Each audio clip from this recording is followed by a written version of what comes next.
You hear the word economy thrown around all the time, right? On the news, online, everywhere. But it can feel, huge and super complicated. So today, we're going to break it all down, starting with something you know really well, your own wallet, and connect it all the way up to the global stage. So let's just start with the most important question of all. What does the economy actually have to do with you? Turns out, the answer is everything. You're not just some passenger along for the ride. Nope, you're actually the engine. And that's our starting point, because that whole massive, complex, global economic machine, it all begins with something we all handle every single day, the money right there in our pockets. It all kicks off with a concept called disposable income. Now, this isn't your total paycheck. It's what's left over after the government takes its share in taxes. This is the money you actually get to decide what to do with. It's the fuel for everything that comes next. And with that cash in your hand, you really only have two fundamental choices. You can spend it, which is just a fancy way of saying you buy stuff, what economists call consumption, or you can save it. That's it. Every single day, billions of us are making these two simple decisions, and when you add them all up, they create the entire economic system. So how do those simple choices build up into something so massive? Well, your decision to buy a coffee or to stick some money in a savings account doesn't just disappear. It's part of this giant interconnected loop called the circular flow. Let's follow the money and see where it goes.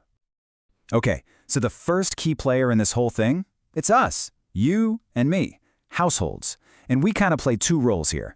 First, we're consumers. We buy all the things we need and want. But we're also workers. We sell our time and skills, our labor, to businesses to earn an income. And who's buying that labor? Well, that's actor number two, firms, businesses. They hire us, they pay us for our work, and then they use our labor to produce all the goods and services that we, as households, then turn right back around and buy. You can start to see the circle forming, right? All right, but there's a third major player we can't forget, the government. Its job is to collect taxes from both of us, from households and from firms. Then it pumps that money back into the system by spending it on things we all use, like roads, schools, and national defense. Okay, so here's how it all connects. We earn income from firms. We spend that income on goods from firms. Both of us pay taxes to the government. And then the government spends that tax money back into the economy. The big takeaway here is that one person's spending is always someone else's income. It's a continuous loop that powers everything.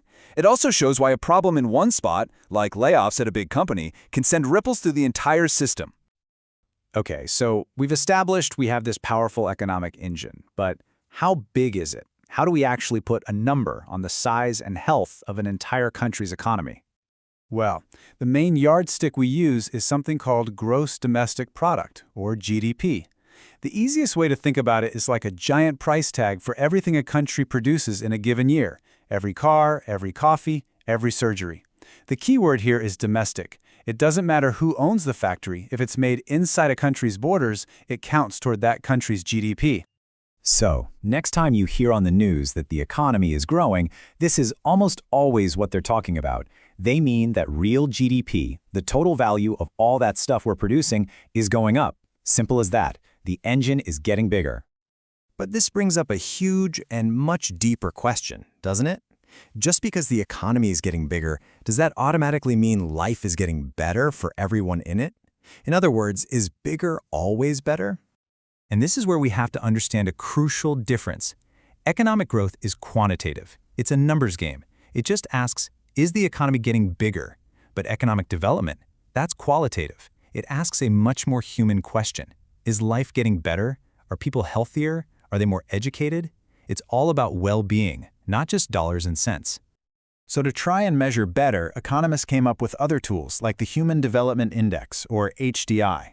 Instead of just counting up the money, HDI looks at a country's progress by combining income with two other really vital things: health, which is measured by how long people are expected to live, and education. It just gives you a much richer, more complete picture. Think about it. A number like a country's literacy rate, that tells you so much more than just dollars and cents. It speaks to the potential and the capability of an entire population. This gets to the heart of what real development is all about. It goes way beyond just economic output. So with this massive, complex engine, is anyone actually steering the thing? Can you direct it? Well, the answer is yes. Governments are constantly trying to manage the economy, and they use a toolkit that's a lot like the gas and brake pedals in your car. That toolkit is called fiscal policy, and at its core, it's pretty simple. It's just how the government uses its two main levers, how much it spends and how much it taxes, to either speed up the economy or slow it down. So let's say the economy is in a recession and things are sluggish. The government can hit the gas pedal. That's expansionary policy. They might cut taxes to leave more money in our pockets, or they'll increase their own spending on big projects. But what if the economy is overheating and prices are rising too fast, what we call inflation? Well, then it's time to tap the brakes. That's contractionary policy. They might raise taxes or cut spending to cool things down a bit. But what if it's not that simple? That traditional view of inflation, an economy just running too hot, is being challenged. What if there's something else pushing up the prices that we're all paying? And that brings us to a pretty new and, let's be honest, controversial term, greedflation. The argument here is that sometimes big companies use moments of economic uncertainty as an excuse to raise their prices way more than they need to just to pump up their own profit margins. And all of this, it really brings us full circle, back to a fundamental question for all of us. As we navigate this world of GDP, policy debates, and new ideas like greedflation, what's the actual goal here? Is our economy designed for pure growth, just getting bigger for the sake of it? Or is it built for our well-being?